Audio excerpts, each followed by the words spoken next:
everyone. So I thought I'll make a quick video on sort of a buyer slash owner's guide. So first, let's talk about, I guess, the differences between, 2019, 2020, and then also now we have the 2021s.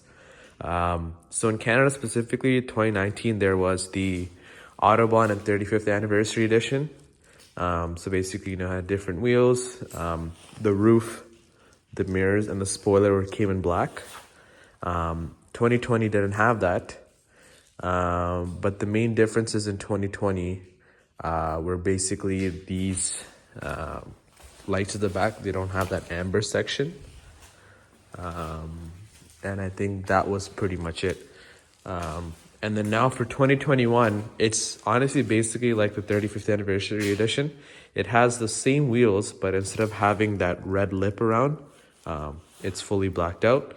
The mirrors are black, the roof is painted black, and the stock spoiler comes in black.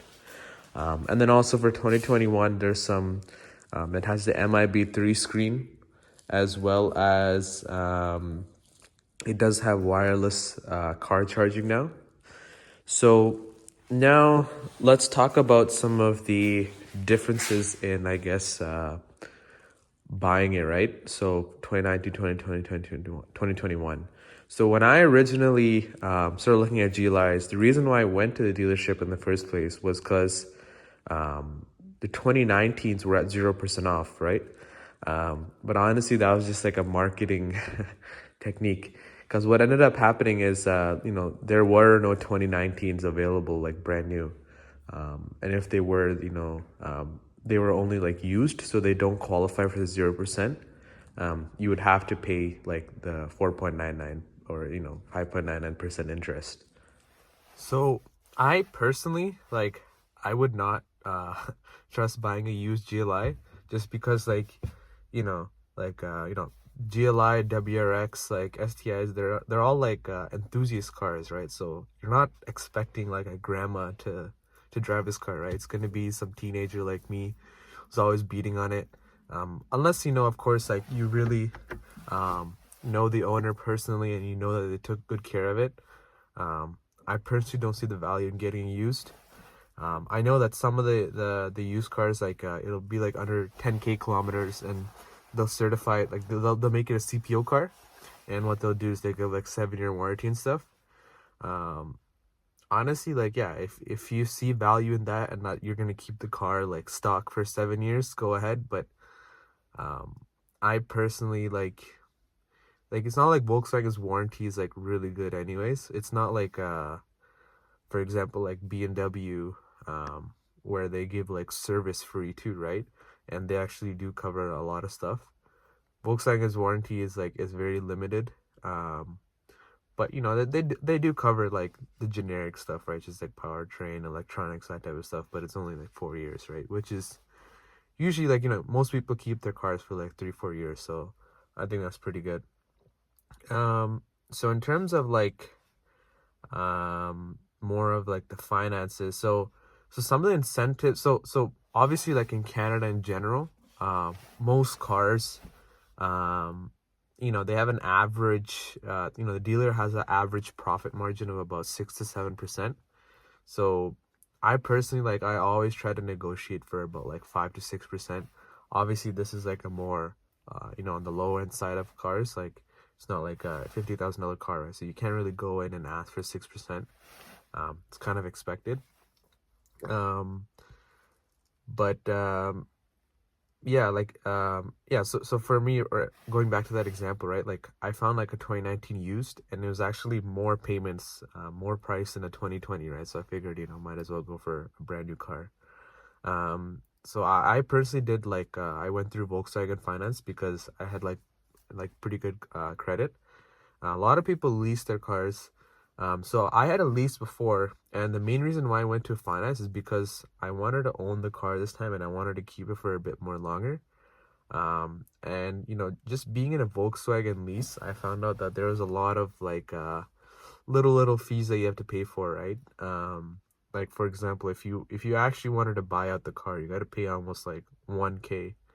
You got to pay like the Volkswagen credit to pay them out. Then you got to pay like a dealer fee. Then you got to do like the wholesale stuff. So at that point, it really isn't worth it to lease it unless you want the really low payments. So like when I was looking at this car, right, I could have got like a shorter term lease, but what I did is I just got like a longer term finance, and they were about the same price. And you got to realize, right, when you're leasing a car, you're paying for the price of the car plus the depreciation. So when you're paying the car, when you're financing the car, you're just paying for like the price amount, right? So you're not paying for depreciation. So if it's about the same amount, you got to do the math. And obviously, like, the main thing is like it's your lifestyle, right? Like, how do do you intend on keeping this car? Do you intend on changing cars every 2-3 years, and so on? Um, so there are some incentives available for Volkswagen owners. So I know that they have a new graduate program. So if you're graduating from school, or like you're within that year frame, you get like $500. I think they have credits for like military or you know police service individuals. The So yeah, so say you go into the dealer. So obviously, like, for Canadian models, they only have the Autobahn trim, so it's a bit hard to negotiate. Be like, oh, like, I don't want to get the highest model, but there's only like one model, right? Um, so on this car, obviously there is your paint is an option, which is free for all cars. Then the only other option you can get is either manual or DSG, and then the advanced driver assistance package. So I would highly recommend getting that. So I mentioned this in my owner's review video as well, right? How I didn't really want it, but it was honestly worth it. So yeah, once you negotiated all that, you got your 5 to 6% range. Then you go to like your financial services manager, and then that's when they try to like upsell you on a lot of stuff. So on my old Jetta, like, I pretty much got like everything. I got like tire rim protection package. I got like lease wear and tear and everything. And what I realized is, it's honestly not worth it. Like, that was one of the reasons why I got it, the lease, because I didn't want to keep on paying for that stuff. Because these like tires are pretty cheap. Even if you do get a flat, and like wear and tear stuff, like even if you're leasing, like if you have like a couple of scratches here and there, like I don't really think they're gonna care. And if you really want to get a fix, like you can get it fixed for like way cheaper than that. The extended warranties, like, I honestly don't think it's worth it, like, unless, like I said, right, you're keeping the car for like so long. But I would always recommend just getting like just the base, like the car itself, right, and try not to get anything else. A couple of the dealer options that I got was I got PPF on the hood, for partial hood, and then I got them to tint it as well. They gave like a pretty reasonable rate. It was pretty much like I called a couple of places around town, and they were charging the same rate. So I figured, why do I want to risk, driving the car, getting something on the hood, then now I have to fix that plus do it. This, like, they had the car, like, when I saw the car, it had 14 kilometers, and then when I picked up the car, it had 14 kilometers. So which means they did everything in the dealer, which is super nice. Most dealers don't do that. They usually have them drive out or like drive somewhere in between, to get the PPF done. So shout out to Milton Volkswagen for that. But other than that,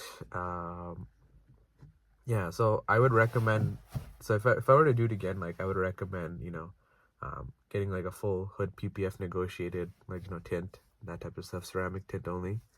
And yeah, if I'd waited like another year, I would have got like the $500 graduate program. That would have been pretty good. And also, yeah, I forgot to mention, so I did get Volkswagen owner loyalty. So in Canada, that's about 0.5% off any interest rate. So even if it's like 0.5%, you'll get 0%. So I actually did get that for my past car. I got 0% interest on my Jetta. This car, it was 3.49, which is still pretty like average. I think it's pretty good, considering like most new cars nowadays. Actually, no, you can't really count because COVID, but yeah, it is pretty high. So yeah, so let me know if you guys have any questions. If you need any help, like questions regarding the buying process or anything like that, let me know. And yeah, thank you.